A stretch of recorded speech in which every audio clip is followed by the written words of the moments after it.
Après 50 ans, le stress ne ressemble plus toujours à ce qu'on imaginait quand on était plus jeune. Il ne se présente pas forcément comme une agitation visible ou une angoisse spectaculaire. Très souvent, il arrive sous une autre forme. Un sommeil plus léger. Une fatigue nerveuse qui ne passe pas. Une irritabilité qu'on ne se reconnaît pas. Une impression de tension constante. Des pensées qui tournent plus longtemps le soir. Une difficulté à relâcher vraiment, même quand la journée est terminée. Le Service national de santé du Royaume-Uni rappelle d'ailleurs que le stress peut se manifester par l'irritabilité, l'inquiétude, les difficultés de décision, les douleurs physiques, les troubles du sommeil et des changements dans l'appétit ou les habitudes de vie. Et c'est précisément ce qui rend ce sujet si important. Parce que beaucoup de personnes après 50 ans ne disent pas « je suis stressée ». Elles disent plutôt « je dors moins bien ». Je récupère moins. Je me sens toujours tendue. Je me fatigue plus vite. Je pense trop. Je n'arrive plus à vraiment décrocher. Autrement dit, le stress devient plus silencieux, plus diffus, plus installé. Et à force, on finit parfois par le traiter comme quelque chose de normal. Comme si c'était simplement le prix des années, des responsabilités, des soucis, du corps qui change, du sommeil qui devient plus fragile. Mais non. Le stress n'a pas à devenir une résidence permanente. Il faut le comprendre, le ralentir et surtout lui enlever le pouvoir de s'installer partout. Car après 50 ans, le stress n'abîme pas seulement l'humeur. Il use aussi l'énergie, la concentration, la patience, la récupération et parfois même la confiance qu'on a dans sa propre capacité à bien vivre ses journées. Et si on ne fait rien, il finit par s'infiltrer dans tout, le sommeil, les relations, l'envie de bouger, la mémoire, l'alimentation, le moral. La bonne nouvelle, c'est que les solutions les plus utiles ne sont pas forcément les plus compliquées. Très souvent, elles reposent sur 3 piliers simples, concrets, accessibles, la respiration, la marche et la récupération. Et si ces 3 piliers semblent trop simples pour être puissants, c'est justement parce qu'on a pris l'habitude de sous-estimer ce qui agit en profondeur. Commençons par la respiration. Quand une personne est stressée, son corps change avant même qu'elle en prenne pleinement conscience. Les épaules montent. La mâchoire se serre. Le souffle devient plus court. Plus haut. Plus rapide. Le système nerveux reste en mode alerte. Et tant que cette alerte continue, il devient beaucoup plus difficile de se calmer réellement. Le Centre national de la santé complémentaire et intégrative explique que la respiration lente et profonde, aussi appelée respiration diaphragmatique, peut modestement réduire la tension artérielle et diminuer le cortisol, l'une des grandes hormones du stress. Cela veut dire quelque chose de très important. La respiration n'est pas un simple petit conseil bien-être. C'est un levier direct sur l'état du corps.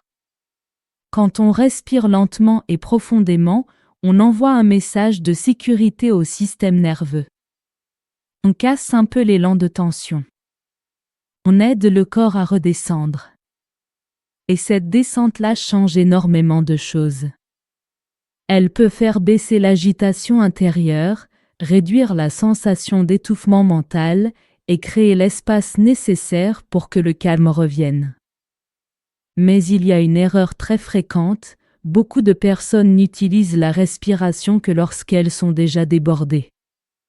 Elles attendent la surcharge. Elles attendent la montée de stress. Elles attendent le moment où tout déborde. Or la vraie puissance de la respiration apparaît surtout quand elle devient une habitude. Quand elle n'est plus seulement une réaction d'urgence, mais une pratique de rééquilibrage. 5 minutes le matin. 5 minutes après une tension. Quelques minutes avant le coucher. Quelques respirations lentes avant un appel difficile, une discussion sensible ou un moment d'inquiétude. Le Service national de santé du Royaume-Uni propose d'ailleurs un exercice très simple. Inspirez doucement par le nez, laissez le souffle descendre jusque dans le ventre, puis expirez lentement par la bouche, en comptant calmement de 1 à 5 à l'inspiration et de 1 à 5 à l'expiration, pendant plusieurs minutes. Et ce genre de geste, répété chaque jour, peut faire beaucoup plus que ce qu'on imagine. Parce qu'au fond, on ne demande pas à la respiration de résoudre la vie. On lui demande de sortir le corps du mode alerte permanent. Et ça, c'est déjà énorme. Le deuxième pilier, c'est la marche. Beaucoup de gens la trouvent trop simple pour être vraiment thérapeutique. Pourtant, l'Institut national américain sur le vieillissement explique que l'activité physique chez les adultes plus âgés apporte des bénéfices immédiats, notamment une réduction de l'anxiété, une amélioration du sommeil et un soutien global au vieillissement en bonne santé.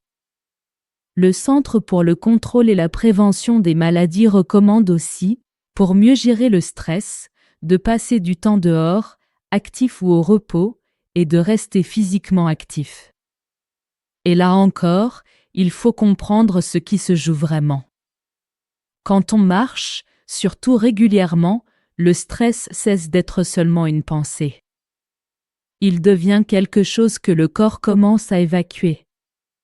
Le souffle s'ouvre. Le rythme se réorganise. Les muscles sortent de l'immobilité. L'attention quitte un instant le tourbillon intérieur. Et surtout, on redonne au corps un rôle actif dans l'apaisement. C'est très important après 50 ans parce que beaucoup de stress deviennent assis. On s'inquiète plus. On bouge moins. On rumine davantage. On garde l'attention à l'intérieur. La marche casse cela. Elle ne demande pas d'être parfaite. Elle ne demande pas de performance.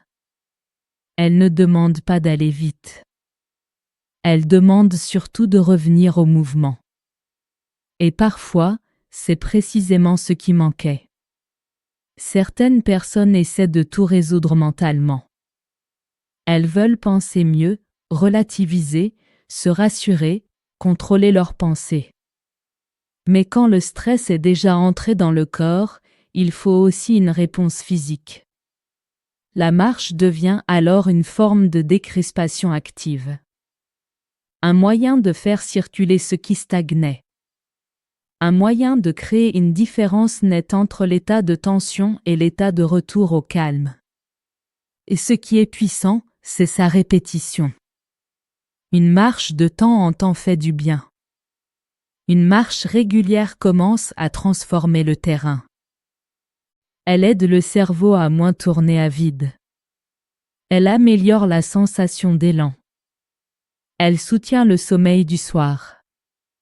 Elle diminue parfois cette impression d'oppression diffuse qui accompagne les périodes de stress prolongé. Et surtout, elle remet la personne dans une posture d'action. Quand on marche, on n'est plus seulement en train de subir le stress. On commence à le traverser. Le troisième pilier, c'est la récupération. Et c'est probablement celui que le plus de gens confondent. Parce qu'on croit souvent que s'arrêter, c'est récupérer. Mais ce n'est pas toujours vrai. On peut être allongé et rester tendu. On peut être assis et continuer à ruminer. On peut être chez soi, au calme en apparence, et garder le système nerveux complètement tendu. La vraie récupération demande autre chose. Elle demande une descente réelle. Une baisse de la stimulation. Une sortie progressive de l'état d'alerte. Et c'est là que beaucoup de personnes après 50 ans se retrouvent piégées.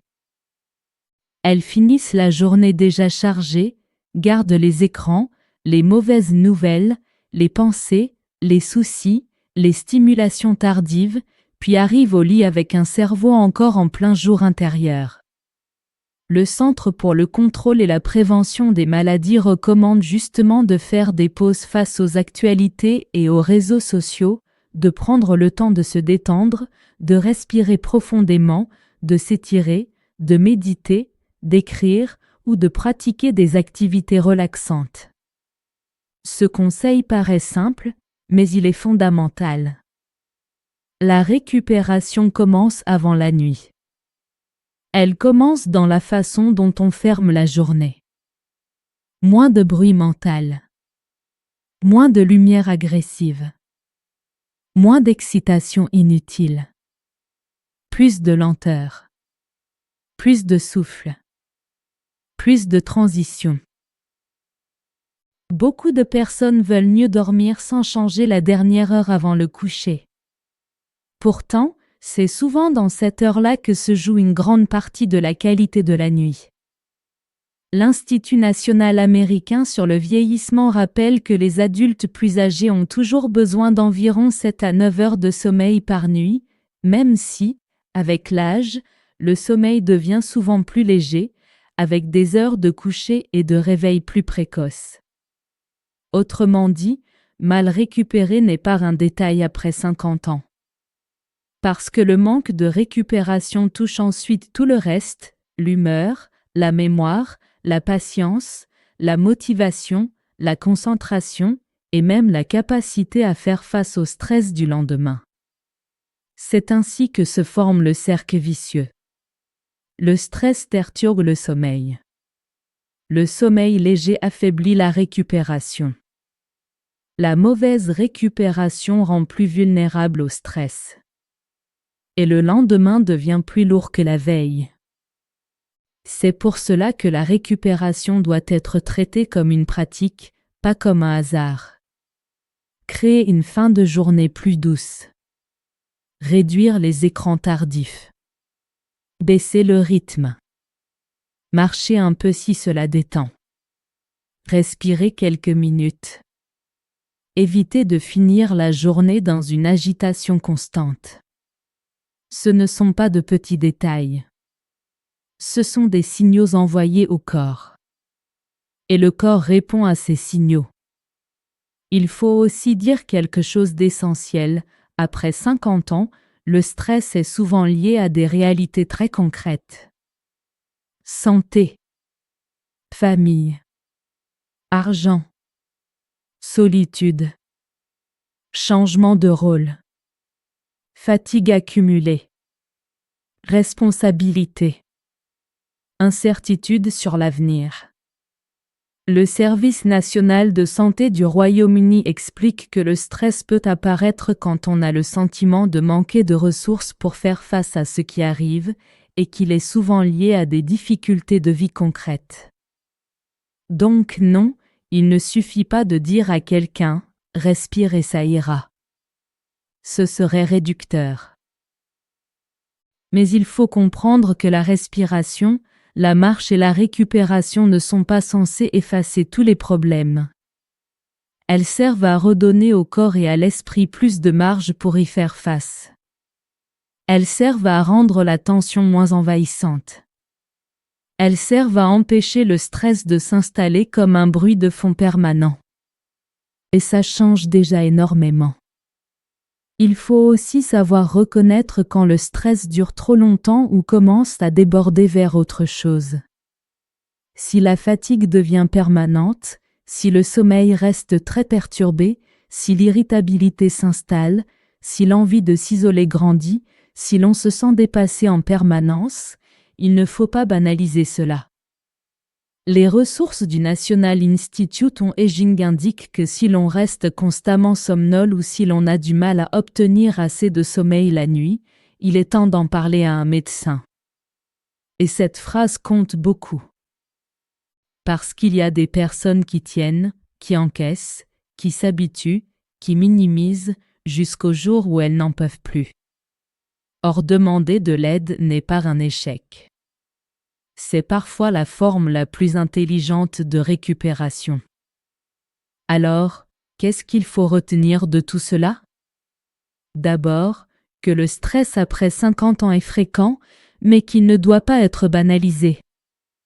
Il peut se manifester par la tension, la fatigue, l'irritabilité, les pensées envahissantes, les douleurs, les troubles du sommeil et une baisse de la qualité de vie. Ensuite, que la respiration lente et profonde est un vrai outil, pas juste un conseil décoratif. Elle peut aider le corps à sortir du mode alerte et réduire modestement certains marqueurs physiologiques du stress. Ensuite encore, que la marche et l'activité physique régulière sont parmi les gestes les plus solides pour alléger la charge nerveuse, réduire l'anxiété et améliorer le sommeil. Enfin, que la récupération ne se limite pas à se poser. Elle demande de vraies conditions de retour au calme, une protection du sommeil et une attention sérieuse à ce qui use les journées et vole les nuits. Les adultes plus âgés ont encore besoin d'environ 7 à 9 heures de sommeil par nuit. Et s'il fallait résumer tout le message en une seule phrase, ce serait celle-ci: après 50 ans, le stress se calme mieux quand le corps apprend à redescendre, pas quand l'esprit essaie seulement de tenir. Après 50 ans, le stress ne doit jamais être pris à la légère, même quand il est discret. Il ne se montre pas toujours par de grandes crises. Il peut s'installer lentement, à travers la fatigue, les réveils nocturnes, l'irritabilité, la tension dans le corps, la difficulté à décrocher, ou cette impression d'être toujours un peu sous pression. La bonne nouvelle, c'est qu'il existe des gestes simples qui peuvent vraiment aider. Respirez plus lentement. Marchez régulièrement. Récupérez vraiment au lieu de seulement s'arrêter. Ces habitudes ne résolvent pas tout à elles seules, mais elles redonnent au corps et à l'esprit l'espace dont ils ont besoin pour sortir de l'alerte permanente. Au fond, après 50 ans, mieux gérer son stress, ce n'est pas devenir parfait. C'est apprendre à redescendre, à se protéger et à retrouver un peu plus de calme, de clarté et d'énergie dans sa vie quotidienne. Si cette vidéo t'a aidé à mieux comprendre le stress après 50 ans, abonne-toi à la pharmacie naturelle, active la cloche et laisse un commentaire. Dis-moi, qu'est-ce qui te fatigue le plus aujourd'hui? Le stress, les pensées, le sommeil ou la tension dans le corps? Et partage cette vidéo à une personne de ton entourage qui traverse une période de stress en silence. Parfois, un bon conseil au bon moment peut vraiment alléger une vie.